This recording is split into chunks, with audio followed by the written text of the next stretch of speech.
ہمارے بھی مسلمان جاتے ہیں، لوٹے بھی جاتے ہیں، اور الٹا ان کو ہی قصوروار ٹھہرا کر کیوں کی سزا دی جاتی ہے۔ جتنا یہ وطن نریندر مودی کا، جتنا یہ وطن نریندر مودی اور موہن بھاگوت کا ہے، اتنا ہی یہ وطن محمود کا بھی ہے۔ اور چھوٹے چھوٹے معاملے پر لوگوں پہ UAPA لگتا ہے، انہیں سب کو UAPA لگا کے بند کرنا چاہیے۔ ونعوذ بالله من شرور أنفسنا ومن سيئات أعمالنا من يهده الله فلا مضل له ومن يضلل فلا هادي له ونشهد أن لا إله إلا الله وحده لا شريك له ونشهد أن سيدنا ومولانا محمدا عبده ورسوله صلى الله تعالى عليه وعلى آله وصحبه وبارك وسلم۔ حضرات گرامی قدر،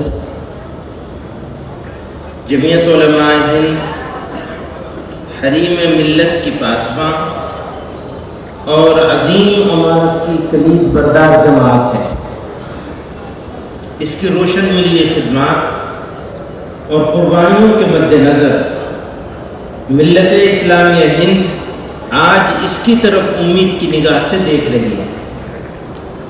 اس لیے ہم سب کا اہم ترین فریضہ ہے کہ ہم اپنی وسیع تر ذمہ داریوں کو محسوس کریں اور قول سے زیادہ عملی اقدام کو اپنا وتیرہ بنائیں۔ یہ خاکسار اپنی تمام تر خامیوں اور کوتاہیوں کے اعتراف کے ساتھ ہرگز اپنے آپ کو اس قابل نہیں سمجھتا کہ اس بار گراں کو برداشت کرے۔ یہ ہمارے لیے خوش نصیبی بھی ہے اور حرمہ نصیبی بھی۔ خوش نصیبی اس معنی پر ہے کہ جمعیت علماء ہند جیسی عظیم جماعت کی صدارت کا موقع ملا، اور حرمہ نصیبی اس معنی پر ہے کہ اس عظیم الشان جماعت کے منصب صدارت پر ایسی اولو العزم اور عظیم المرتبت شخصیات جلوہ افروز رہی ہیں جن کے قلوب ہمہ وقت یاد الہی میں مستغرق رہے، جن کا سینہ معرفت الہی سے پر تھا، جن کی صحبت راہ حق کے لیے رہنما تھی، جن کے دن انسانیت کی خدمت کے لیے دوڑ دھوپ میں گزرتے تھے، اور جن کی راتیں پروردگار عالم کے سامنے کھڑے ہو کر ملک و ملت کے لیے بے چینی اور اضطراب کے ساتھ آہوازاری میں گزرتی تھی۔ مجھے حیا آتی ہے، بڑی حیا آتی ہے کہ میرے جیسا شخص جو صحیح معنی میں ننگے اسلاف ہے، اس کے دوش ناتواں پر ان بزرگان پاک قیمت کی نیابت کا بار گلاں ڈال دیا گیا۔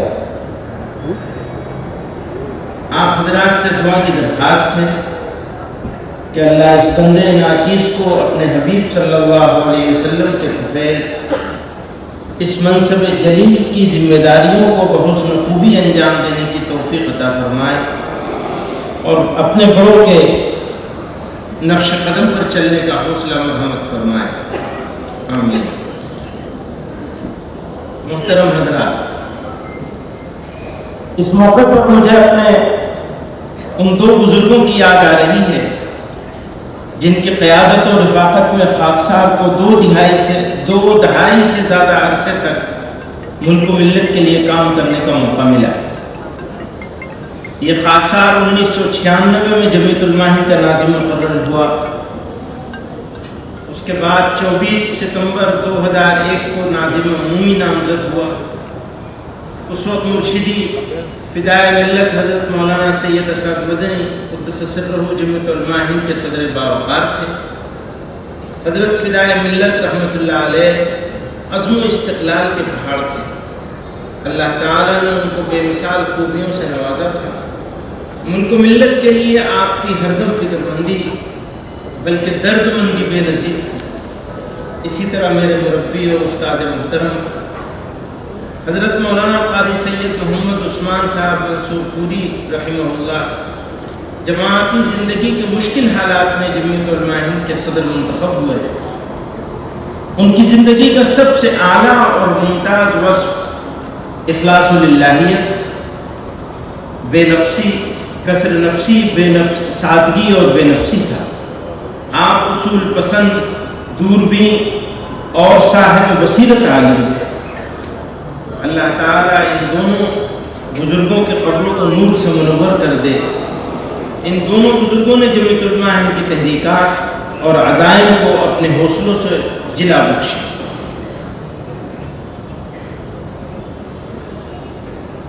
ابھی حضرت مولانا رحمۃ اللہ صاحب دامت برکاتہم ختم نبوت کا تذکرہ کر رہے تھے، تو میں حضرت قاری عثمان صاحب رحمۃ اللہ علیہ ختم نبوت کے عنوان سے کام کرنا انہوں نے شروع کیا، تو اتنا کام کیا، اس طرح وہ اس کام میں لگے رہے، اوڑھنا بچھونا ایک طرح سے بنا لیا کہ لوگوں نے ان کو مجاہد ختم نبوت کہنا شروع کر دیا، جو بالکل بجا تھا۔ آج ہمارا ملک نفرت اور مذہبی تعصب کی زد میں ہے۔ نوجوانوں کو تعمیری کاموں میں لگانے کے بجائے تفریق کا اعلی کار بنایا جا رہا ہے۔ میڈیا اشتہار پھیلانے کا سب سے بڑا حربہ بن گیا ہے۔ مذہب اسلام، اسلامی تہذیب اور کلچر، بالخصوص سرور کائنات آقا نامدار تاجدار مدینہ صلی اللہ علیہ وسلم کے خلاف بےہودہ اور بے بنیاد پروپیگنڈے کی مہم پورے شباب پر۔ ارباب اقتدار سپریم کورٹ کی تنبیہات کے باوجود انہیں آزاد چھوڑ کر ان کی حوصلہ افزائی کر رہے ہیں۔ جمعیت علماء ہند کہیں گے ہم نے تو آزاد نہیں چھوڑا، مقدمہ چلایا، اور چھوٹے چھوٹے معاملے پر لوگوں پہ یو اے پی اے لگتا ہے۔ انہیں سب کو یو اے پی اے لگا کے بند کرنا چاہیے نا۔ جمعیت علماء ہند جارحانہ فی القواریت کو پوری قوم اور وطن کا نقصان تصور کرتے ہوئے اسے وطن کی سالمیت کے لیے سخت خطرہ سمجھتی ہے۔ پھر قواریت ہمارے معاشرے کی ہم آہنگی کی عظیم وراثت سے ہرگز میل نہیں کھاتی۔ مختلف مذاہب کے درمیان دوستانہ بلکہ برادرانہ رشتے ہمارے معاشرے کی قابل فخر اور پائیدار خصوصیات ہیں۔ ان رشتوں کو نقصان پہنچانا قومی جرم ہے۔ آئیے ہم اس بھڑکتی ہوئی آگ پر قابو پا لیں جو ماضی کی نسلوں کی محنت سے بنی ملک کی عظیم وراثت کو ملیامید کر رہی ہے، اور ایک ایسے وطن کی تعمیر کریں جہاں ذہن بغیر خوف کے چل سکے۔ آج کا دور اصول اور آدرشوں کی حفاظت کے لیے جنگ لڑنے کا دور ہے۔ آج ہر طرف یہ آوازیں اٹھنے لگی ہیں کہ دستور ہند میں دی گئی ضمانتیں بے سود ہیں۔ ان حالات میں اگر سوامی وویکانند، موہن داس کرم چند گاندھی، جواہر لال نہرو اور چشتی کے آدرشوں کو ماننے والے لیڈران اسی طرح تماشائی بنے رہے تو نہیں کہا جا سکتا کہ ملک کا حشر کیا ہوگا۔ دلتوں، پسماندہ طبقات اور اقلیتوں کو نظر انداز کر کے ملک کی ترقی کا تصور محال ہے۔ یہ وطن سب کا ہے اور سب کے حقوق اور فرائض یکساں ہیں۔ اس لیے تمام انصاف پسند جماعتوں اور ملک دوست افراد کی ذمہ داری ہے کہ رد عمل، ری ایکشن اور جذباتی ایموشنل سیاست کے بجائے یونائٹ ہو کر، متحد ہو کر شدت پسند اور وسطائی طاقتوں کا، فاشسٹ فورسز کا سیاسی اور سماجی سطح پر مقابلہ کریں اور ملک میں بھائی چارہ، باہمی رواداری اور انصاف کے تقاضوں کو پورا کرنے کے لیے ہر ممکن جدوجہد کریں۔ ہم امت کے نوجوانوں، طلباء کی تنظیموں کو خاص طور سے متنبہ کرتے ہیں کہ وہ اندرونی اور بیرونی وطن دشمن عناصر کے، یعنی انٹرنل اور ایکسٹرنل دشمنوں کے براہ راست نشانے پر ہیں۔ انہیں مایوس کرنے، ہوپلیس کرنے، بھڑکانے اور گمراہ کرنے کا ہر حربہ استعمال کیا جا رہا ہے۔ اس لیے حالات سے مایوس ہرگز نہ ہو اور نہ ہی صبر و ہوش کا دامن چھوڑے۔ جو نام نہاد تنظیمیں اسلام کے نام پر جہاد کے حوالے سے انتہا پسندی اور تشدد کا پرچار کرتی ہیں اور قومی سلامتی کے زاویے سے ایجنسیوں کی نظر میں قابل گرفت اور مشتبہ ہیں ان سے بیزاری اور دوری بنائے رکھنا ہمارے نوجوانوں اور طلباء کے تحفظ اور ان کے کیریئر کے لیے بہت ضروری ہے۔ جانے انجانے میں ذرا سی غفلت ان کو برباد کر سکتی ہے۔ بھارت ہمارا وطن ہے، جتنا یہ وطن نریندر مودی کا، جتنا یہ وطن نریندر مودی اور موہن بھاگوت کا ہے، اتنا ہی یہ وطن محمود کا بھی ہے۔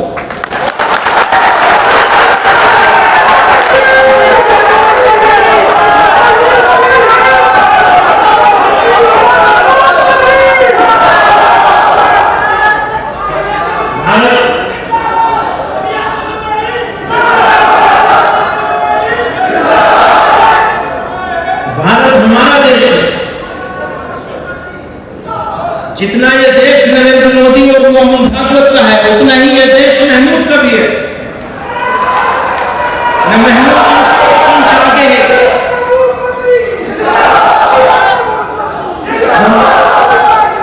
نہ محمود ان سے 1 انچ آگے ہے، اور نہ وہ محمود سے 1 انچ آگے ہے۔ ساتھ ہی اس دھرتی کی خاصیت یہ ہے، دھیان کریے گا، ساتھ ہی اس دھرتی کی خاصیت یہ ہے کہ یہ خدا کے سب سے پہلے پیغمبر ابو البشر سیدنا آدم علیہ السلام کی سرزمین ہے۔ آپ یہیں تشریف لائے، یہ دھرتی اسلام کی جائے پیدائش ہے، یہ مسلمانوں کا پہلا وطن ہے۔ اس لیے یہ کہنا، یہ سمجھنا اور یہ بولنا کہ اسلام باہر سے آیا ہوا کوئی مذہب ہے، یہ سراسر غلط اور تاریخی اعتبار سے بے بنیاد ہے۔ اسلام اسی ملک کا مذہب ہے، اور سبھی مذاہب میں، سارے دھرموں میں، سارے ریلیجن میں سب سے پرانا مذہب ہے، سب سے قدیم اور پرانا بھی ہے۔ اسلام کے آخری پیغمبر حضرت محمد صلی اللہ علیہ وسلم اسی دین کو مکمل کرنے کے لیے تشریف لائے تھے۔ اس لیے میں واضح طور سے کہتا ہوں کہ بھارت ہندی مسلمانوں کے لیے وطنی اور دینی دونوں حیثیتوں سے سب سے اچھی جگہ ہے، لیکن ساتھ ہی اس حقیقت کا ادراک بھی ضروری ہے کہ اپنے ہی وطن میں رہنے کا بھی ایک نظام اور سسٹم ہے۔ اگر وہ نظام درست ہے تو اس ملک کے باشندوں کے لیے رہنا آسان ہوگا، اور وہ نظام بگڑ جائے گا تو شہریوں کی زندگی مشکل ہو جائے گا۔ اس لیے ہمیں دیکھنا ہوگا کہ ہمارے ملک کا نظام کیسا ہے، اس کے چلانے والے اپنی ذمہ داریوں کے تئیں کس قدر مخلص ہیں۔ ہمارا ایسا سمجھنا ہے، نمبر 1 آئین، نمبر 2 جمہوریت۔ آئین کا مطلب دستور، کانسٹیٹیوشن، یا جمہوریت یعنی ڈیموکریسی، اور نمبر 3 انسانی حقوق، ہیومن رائٹس۔ ماڈرن انڈیا کی پہچان ہے، آئیڈینٹی ہے یہ ہماری۔ اس ماڈرن انڈیا کی اگر کچھ آئیڈینٹی اور پہچان ہو سکتی ہے تو یہ 3 چیزیں ہیں بنیادی طور پر: ہمارا کانسٹیٹیوشن، ہماری ڈیموکریسی اور ہیومن رائٹس۔ اگر یہ 3 چیزیں مستحکم ہیں تو پھر یہ کہنا آسان ہوگا کہ ہمارا ملک اپنے باشندوں کے لیے سب سے اچھی جگہ ہے۔ لیکن اگر ان تینوں یا تینوں میں سے کسی ایک پر بھی کمپرومائز ہو جائے، دھیان دیجیے گا، اگر ان تینوں یا تینوں میں سے کسی ایک چیز پر کمپرومائز ہو جائے تو پھر ہمارے لیے یہ کہنا ہرگز آسان نہیں ہوگا۔ اس کو پرکھنے کے لیے ہمیں جمہوریت کے 4 ستون مقننہ، یعنی کیا کہنا چاہیے مقننہ کو، لیجسلیچر، انتظامیہ، ایڈمنسٹریشن، عدلیہ، یعنی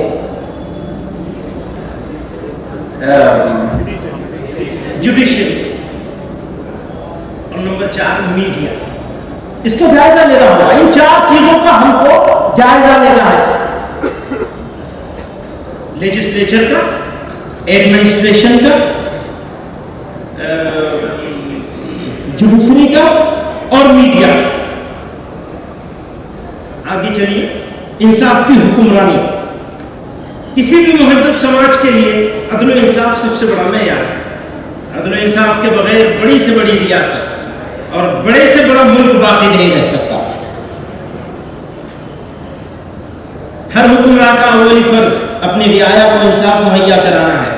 ملک میں امن و امان کا قیام اور جرائم سے پاک معاشرے کی تشکیل انصاف کے بغیر نہیں ہو سکتی. ہمارے ملک و سماج کی یہ تلخ حقیقت ہے کہ نہ صرف ہم ظالموں، قاتلوں اور لٹیروں کو قرار واقعی سزا دینے میں ناکام ہیں، بلکہ بے قصور افراد کو جان بوجھ کر گرفتار کیا جاتا ہے اور پھر ان کو قبیل المدت قید میں رکھا جاتا ہے. اور 20 سال گزرنے کے بعد عدالت ان کو رہا کر دیتی ہے. ایسے ہزاروں واقعات کا ریکارڈ پیش کیا جا سکتا ہے.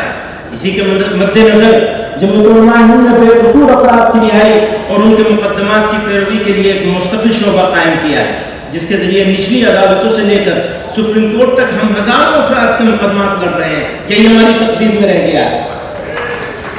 خاص طور سے ان لوگوں کے مقدمات جن کو یو اے پی اے اور دہشت گردی کے دیگر قوانین کے تحت بھیجا گرفتار کیا گیا ہے. نیز یہ بات بھی عام طور سے دیکھی جاتی ہے کہ فسادات کے موقع پر مارے بھی مسلمان جاتے ہیں، لوٹے بھی جاتے ہیں اور الٹا ان کو ہی قصوروار ٹھہرا کر کئی لوگوں کی سزا دی جاتی ہے. کلیجہ تھام لو، رودا غم ہم کو سنانے دو. کلیجہ کریم عاجز مرحوم نے کہا ہے، کلیجہ تھام لو، رودا غم ہم کو سنانے دو. تمہیں دکھا ہوا دل ہم دکھاتے ہیں، دکھانے دو. زمانہ صبر کر لیتا ہے عاجز، ہم بھی کر لیں گے. خلش دل کی مٹا لینے کو دو، آنسو بہانے دو.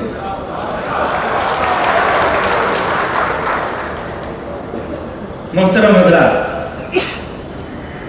جب ہم وہ جو چار چیزیں الگ کی گئی تھیں کہ وہ 4 چیزیں پہچان بنے گی اس بات کی کہ ملک کیسا ہے، کس راستے پہ جا رہا ہے. اس میں عدلیہ بھی آتا ہے. ہماری جوڈیشری، سپریم کورٹ اور ملک کی دوسری عدالت ہے. بھارت کی سب سے بڑی جمہوریت کی محافظ اور اس کی طاقت ہے.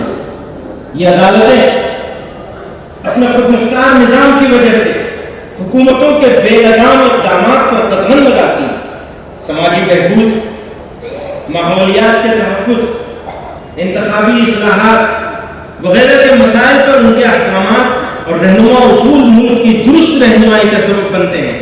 لیکن گزشتہ کچھ عرصے سے بالخصوص باب مسجد، طلاق ثلاثہ وغیرہ پر اور بھی بہت سارے ہیں، یہ 2 کا ذکر میں کر کے وغیرہ پر فیصلوں کے بعد یہ تأثر عام ہو رہا ہے کہ عدالتیں ریاست کے دباؤ میں کام کر رہی ہیں. اقلیتوں کے عوامی حقوق اور دستور کے بعد بنیادی اصولوں کی تشریح کی ایسی مثالیں سامنے آئی ہیں جنہوں نے عدالتوں کے کردار پر بھی سوالیہ نشان لگا دیا.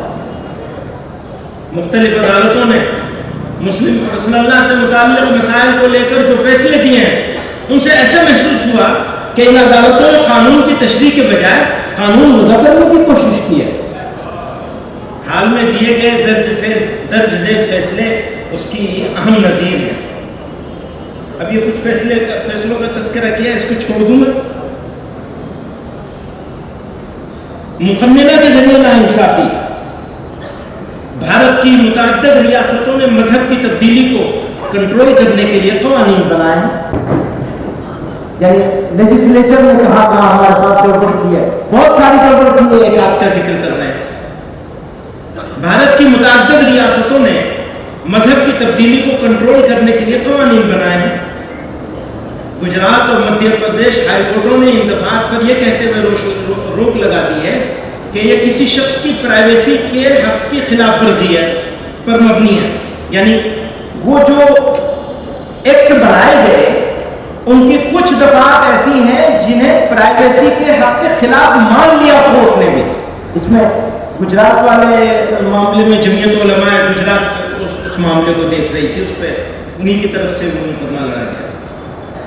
اس کے خلاف متعلقہ سرکاروں نے سپریم کورٹ میں اپیل بھی دائر کی ہے اور الحمدللہ سپریم کورٹ میں بھی ہم لوگ لڑ رہے ہیں، اس کو لڑیں گے آخر تک انشاءاللہ۔ متعدد ریاستوں کے ذریعے مذہبی تبدیلی کے خلاف قانون سازی کا مقصد مذہبی آزادی جیسے بنیادی حق کو نقصان پہنچانا اور اس کی آڑ میں اقلیتوں کو نشانہ بنانا ہے۔ ان قوانین کی زبان اس قدر مبہم ہے کہ وہ خود مذہبی آزادی کے لیے سنگین چیلنج ہے جو آئین ہند کا بنیادی حصہ ہے۔ زبردستی، دھوکہ دہی اور لالچ کے ذریعے کسی کا مذہب تبدیل کرانے کے ہم بھی مخالف ہیں۔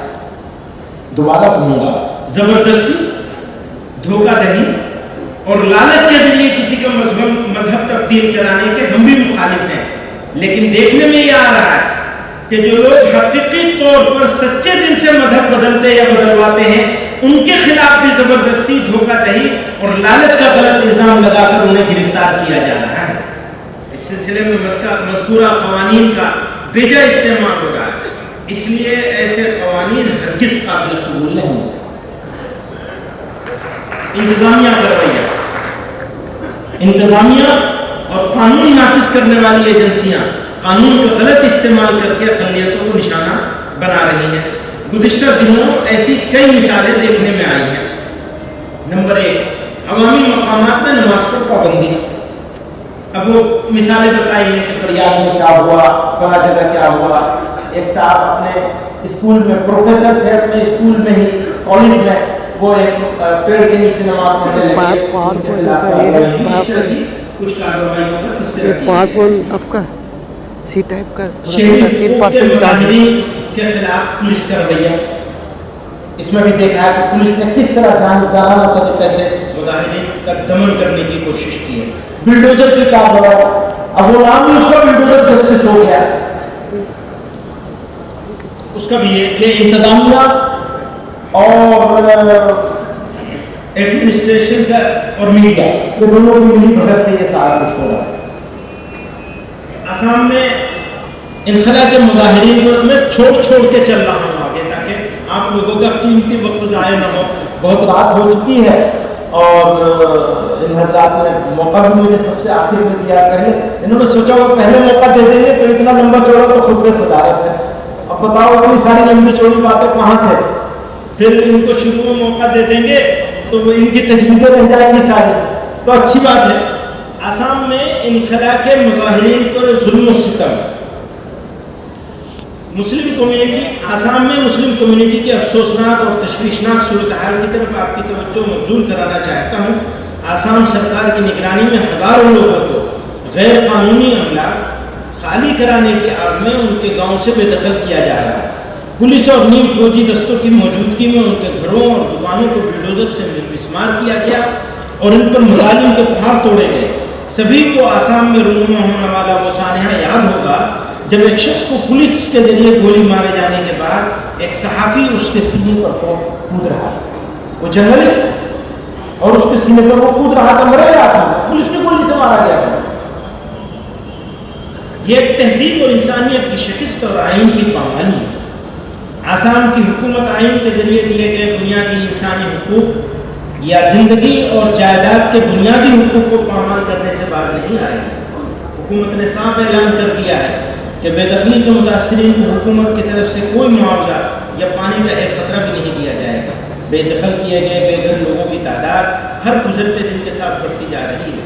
ان پناہ گزینوں کو بھوک، بیماری، سردی اور غیر صحت مند زندگی کے حالات کی وجہ سے موت کے خطرے کا سامنا ہے۔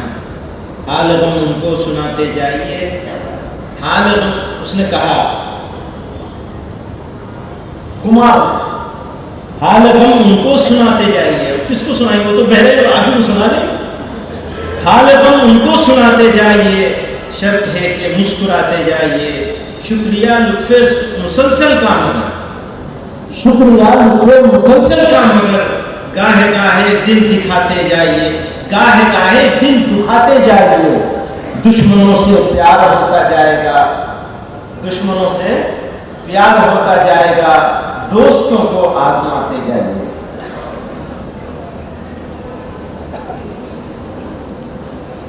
کیا ٹائم ہو رہا ہے؟ کل کر لیں؟ پورا کریں گے آج ہی سبق آپ ایک ہی دیں گے. وہ پولیس والے آ جائیں گے. ہاں تھوڑا سا اور کر لیتا ہوں. میڈیا کا رویہ ابھی ہمارے خطبے صدارت میں سب سے زیادہ میڈیا کو ہی لے لیا گیا ہے. میڈیا جو چونکہ ڈیموکریسی کا ایک بنیادی پلر ہوتا ہے میڈیا, اس لیے میڈیا پر بات ہونی ضروری ہے. میڈیا جمہوریت کی بقا کا سب سے اہم اور بڑا وسیلہ ہے, لیکن آج وہ جمہوریت کے لیے سب سے بڑا, ڈیموکریسی کے لیے سب سے بڑا چیلنج بن گیا ہے. آج میڈیا کی اکثریت جمہوریت کی جڑوں کو کھوکھلا کر رہی ہے اور بھارت کی ایک کمزور اقلیت کو مذہبی, سماجی اور قومی معاملات میں بدنام کر رہی ہے. میڈیا نے کورونا کے دور میں تبلیغی جماعت اور دیگر انفرادی واقعات کو جس طرح ایک قوم کی اجتماعی غلطی کے طور پر پیش کرنے کی کوشش کی, وہ انتہائی شرمناک شیمفل ہے. عدالت سے لے کر انسانی حقوق کی تنظیموں تک نے اس پر تفصیل سے روشنی ڈالی. اسی طرح حال میں ایک مسلم لڑکی کے ذریعے ایک غیر مسلم لڑکی کے قتل جیسے انسانیت سوز جرم کو مسلم شناخت دے کر مسلمانوں کو شیطانی کردار کے طور پر پیش کیا گیا. اس نے سماج کے تانے بانے کو بکھیرنے میں بڑا کردار ادا کیا ہے, جبکہ سماج کے دوسرے حصے کے لوگوں نے بھی ویسے گھناؤنے کام انجام دیے تو میڈیا نے خاموشی اختیار کی کہ جہاں کسی مسلمان کا نام آیا اس پر گھنٹوں بحث و مباحثہ کرا کر جمہوریت, انسانیت اور قومی ہم آہنگی کو سخت نقصان پہنچایا گیا اور لگاتار پہنچایا جا رہا ہے.